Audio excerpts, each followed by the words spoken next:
it's made huge dividends.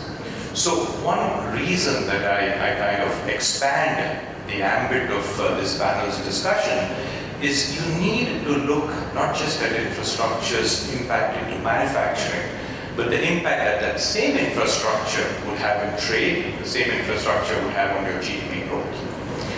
Point two that I would like to make is, when we talk of infrastructure, don't just think of hard infrastructure.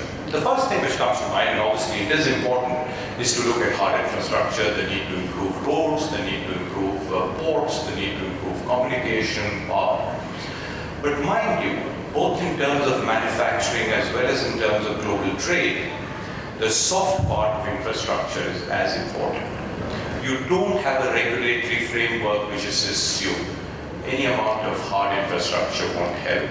You don't have rules, you don't have the supporting administrative and judicial system. And I speak not just from an Indian experience, but I speak from seeing a lot of countries in the rest of the world.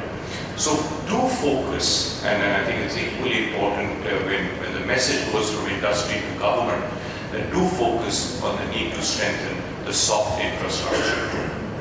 And the final point again, which I make, and again to enlarge the scope of the discussion, is increasingly we in the WTO are finding the focus moving as much into regional infrastructure. You know, earlier we always thought when a country went to the bank or the fund, you looked at funds to support national infrastructure.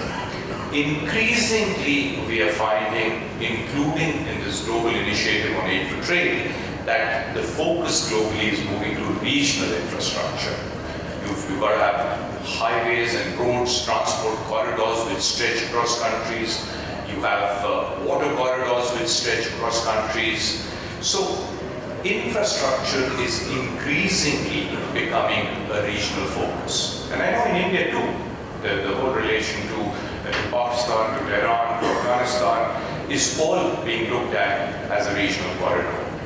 And I will link it to a point which was made repeatedly in the previous session about the increasing emphasis on regional and global value chains.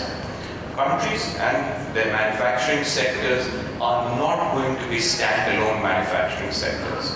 You will be importing something to export something. The Made in the World initiative, as you said, the iPhone 6, which we were just discussing, you cannot even put made in a continent on it, because it is made way beyond continents. And for integration of the manufacturing sector into global value chains, regional infrastructure would be as important. So just with these few remarks, just as I said, to lay down a canvas for the discussion, let me once again thank you and return to my seat.